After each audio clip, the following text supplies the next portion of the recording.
Hello students, welcome to my YouTube channel SM2 Maths World and welcome to class 7. This is the series of NCERT Mathematics of class 7. See students, in previous video we have solved exercise 5.1 question number 1 to 7 and in this video we are going to solve exercise 5.1 question number 8 to question number 14. Okay, so let's start. Question number 8. An angle is greater than 45 degree. एक angle है जो 45 degree से ज़्यादा है. Is its complementary angle greater than 45 degree or equal to 45 degree or less than 45 degree? तो उसका जो complementary angle है, इस एंगल का जो 45 डिग्री से बड़ा है वो ग्रेटर देन 45 डिग्री होगा कि इक्वल टू 45 डिग्री होगा कि लेस देन 45 डिग्री होगा. सो देखो यहाँ पे हमें कुछ सॉल्व नहीं करना है, बस थोड़ा सा दिमाग लगाना है. देखो उन्होंने क्या बोला है कि एंगल 45 डिग्री से बड़ा है तो हम उसको 50 डिग्री कंसिडर करते हैं जो एंगल हमें दिया है. ठीक है, अगर वो उसका कॉम्प्लीमेंट्री एंगल 45 डिग्री से बड़ा हो तो यहाँ पे मैं 50 डिग्री ले रही हूँ तो 50 + 50 तो 100 होता है. So it is not possible. Suppose equal to 50 45 degree होगा. ठीक है, तो 50 + 40 95 डिग्री हो रहा है. लेकिन अगर लेस देन होगा, सपोज यहाँ पे 50 डिग्री है वो और सपोज यहाँ पे मैंने लिया 40 डिग्री, लेस देन 45 डिग्री लिया तो ये 90 डिग्री है. ठीक है, सो अगर आपका एंगल ग्रेटर देन 45 डिग्री है, ठीक है, और लेस देन 45 डिग्री होगा तो ही वो एक दूसरे के लिए कॉम्प्लीमेंट्री एंगल होंगे. ठीक है, तो यहाँ पे इसका आंसर क्या आएगा, हमें लेस देन 45 डिग्री. समझ में आ रहा है आपको. Next, in the adjoining figure, see this figure, is angle 1 adjacent to angle 2? Just we have to say yes or no. See the angle 1 and angle 2, both are they adjacent है एक दूसरे को, बाजू बाजू में है ना. देखो angle AOC and angle COE मतलब एंगल 1 एंड 2, इसमें कॉमन आर्म भी है, कॉमन वर्टेक्स भी है. सो इसका आंसर है yes. Next question number 2. Is angle AOC adjacent to angle AOE? तो दोनों एंगल पहले देखो, AOC AOE कैसे पॉसिबल होगा.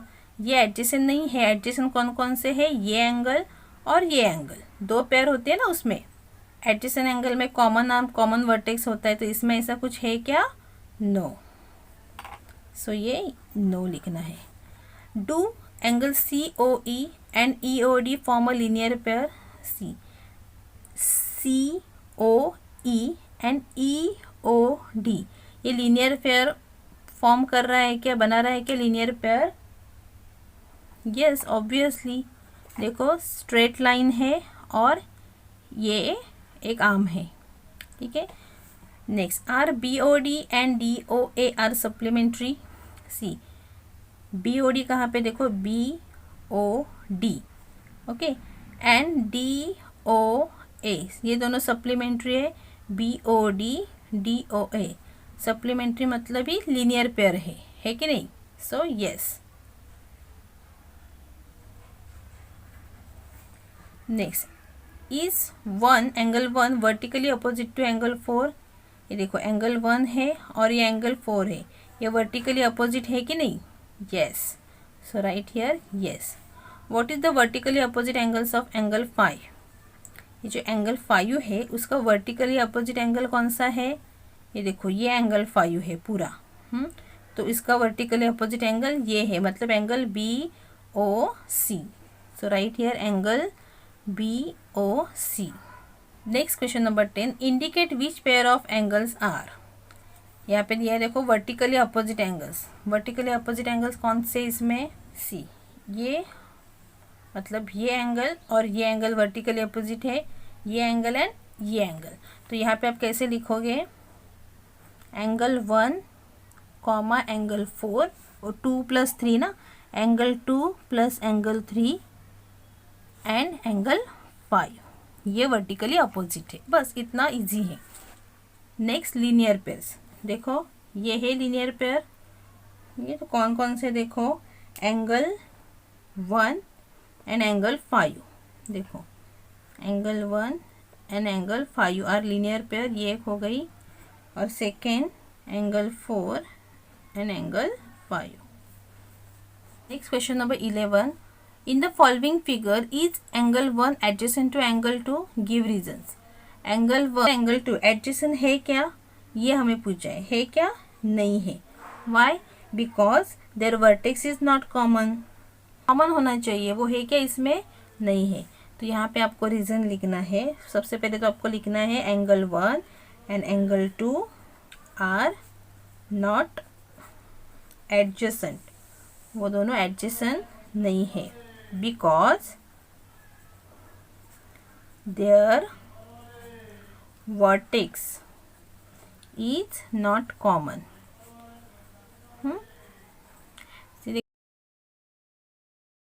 Next question number 12. Find the values of the angles x, y and z in each of the following. ये हम notebook में solve करेंगे. ठीक है, इसमें हम फर्स्ट क्वेश्चन करेंगे. देखो ये वर्टिकली अपोजिट एंगल्स हैं, करेक्ट. तो आपको ये दिया है, तो x की वैल्यू क्या होगी, वर्टिकली अपोजिट एंगल्स कैसे होते हैं, x की वैल्यू क्या होगी 55 डिग्री. सो यहाँ पे आपको लिखना है x is equals to 55 degree. Why? Because these are the vertically opposite angle. ये मेंशन करना बहुत ज़रूरी है. ओके, तो x की वैल्यू तो हमें मिल गई. नेक्स्ट y की वैल्यू क्या हो सकती है, तो उसके लिए हमें क्या करना है. देखो ये लीनियर पेयर है, दिख रहा है आपको, स्ट्रेट लाइन एंड एंगल है, लीनियर पेयर है. सो हम आप ऐसे लिख सकते हो y is equals to 180 degree, क्योंकि लीनियर पेयर में लीनियर पेयर क्या होता है 180 डिग्री का होता है. यहाँ पे आपको मेंशन भी करना है लीनियर पेयर. तो x की वैल्यू तो हमें मिल गई है 55 डिग्री, तो वो यहाँ पे आपको लिखनी है. अभी आपको इक्वेशन सॉल्व करना आता है. ये इस साइड जाएगा तो क्या बनेगा, सब्ट्रैक्शन. ठीक है, so 180 degree minus 55 degree is equals to 125 degree. So see यहाँ पे हमें x की वैल्यू मिल गई, y की वैल्यू मिल गई. अभी z की वैल्यू क्या आ जाएगी, करेक्ट. y का अपोजिट क्या है, z है, जो हमेशा इक्वल होता है.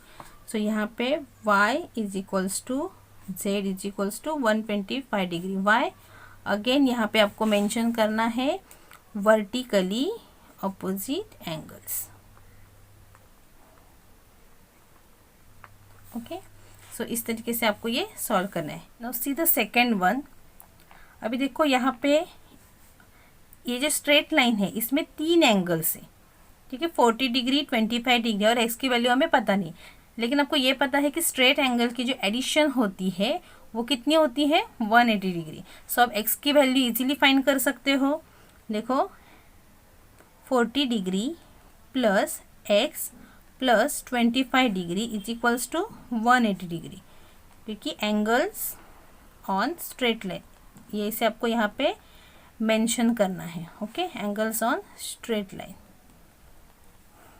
सो 40 plus 20 is 65 degree plus x is equals to 180 degree. Now ये x इधर ही रहेगा, ये जो एडिशन है वो इस साइड जाएगा तो क्या हो जाएगा, सब्ट्रैक्शन हो जाएगा. So x is equals to 115 degree. Okay, में मिल गई.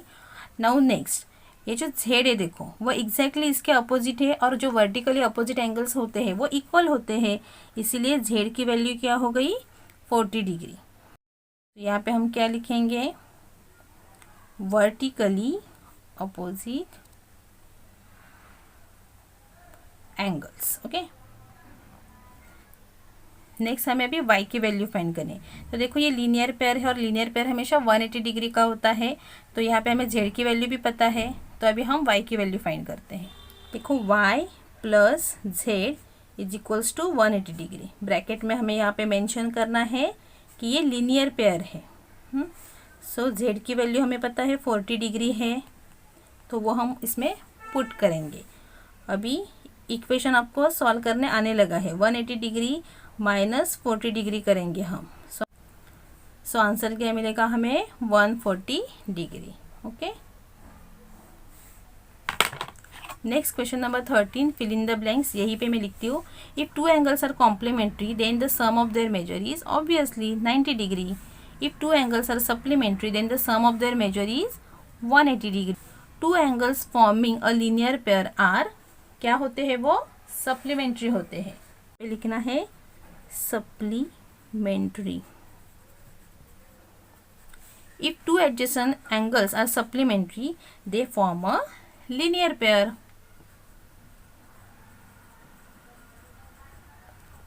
If two lines intersect at a point, then the vertically opposite angles are always, क्या होते हैं वो, always equal होते हैं.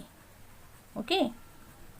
Next, if two lines intersect at a point, अगर दो लाइन एक पॉइंट पे इंटरसेक्ट हो रहे, and if one pair of vertically opposite angles are acute angle, और अगर एक पेयर जो है वो एक्यूट एंगल होगी, then the other pair of vertically opposite angles are obtuse angle. See this one, अगर एक पेयर क्या है, अगर दो लाइन इंटरसेक्ट हो रहे एक दूसरे को, अगर एक पेयर जो है वो क्या है, एक्यूट एंगल है, तो दूसरी पेयर क्या है, देखो ऑब्ट्यूस एंगल. तो यहाँ पे आपको लिखना है obtuse angle. Okay. Next question number 14. In the adjoining figure name the following pairs of angle. यहाँ पे हमें एंगल्स की पेयर लिखनी है, ये हम नोटबुक में सॉल्व करते हैं. इसमें हमें क्या बोले, ऑब्ट्यूस वर्टिकली अपोजिट एंगल्स. अभी ऑब्ट्यूस एंगल होने चाहिए और वर्टिकली अपोजिट होने चाहिए. अभी ये तो देखो एक्यूट है, तो ऑब्ट्यूस कौन से है, ये है, और ये वर्टिकली अपोजिट भी है. ठीक है. सो इसका नाम क्या है, angle BOC and angle AOD. कितना सिंपल है, angle BOC comma angle AOD. Next adjacent complementary angle. सबसे पहले तो एडजेसेंट एंगल मतलब क्या, जिसमें कॉमन वर्टेक्स होता है, कॉमन आर्म होता है. तो देखो इसमें ही कॉमन वर्टेक्स कॉमन आर्म है, और वो कॉम्प्लीमेंट्री भी है क्योंकि 90 डिग्री स में देखी. ठीक है. So angle EOA and angle EOB. ठीक है. So right here angle EOA EOB. Next equal supplementary angle. Supplementary angle मतलब कितनी डिग्री होनी चाहिए, 180 degree. So angle EOD and angle EOB. देखो 90 + 90 180 degree. So angle EOD comma angle EOB. Unequal supplementary angle. सो कौन से होंगे, एंगल कौन से होंगे, एंगल EOA एंड EOC. देखो ठीक है, ये क्या है, अनइक्वल सप्लीमेंट्री एंगल है.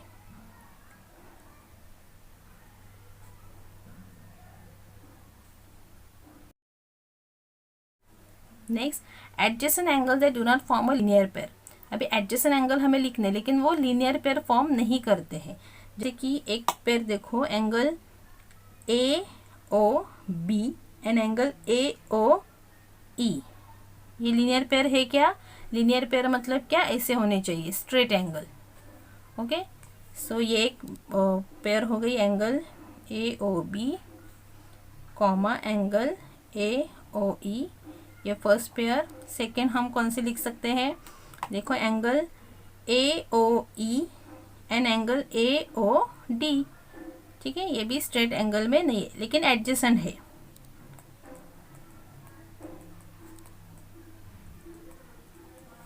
और थर्ड पेयर हम लिख सकते हैं, देखो EOD एंड COD. ठीक है. ये भी लीनियर पेयर फॉर्म नहीं हो रहा है इसमें. सो angle EOD and angle COD. Okay. So I hope कि आपको ये एक्सरसाइज अच्छे से समझ में आई है. दोनों ये जो एक्सरसाइज है वो दो पार्ट में है, part 1 and part 2, question number 1 to 7 and question number 8 to 14. तो दोनों भी वीडियो की लिंक आपको डिस्क्रिप्शन बॉक्स में मिल जाएगी. सो दोनों भी वीडियो ज़रूर देख लेना. ओके. तो यहाँ पे हमारी एक्सरसाइज कंप्लीट हो गई है. Thank you so much.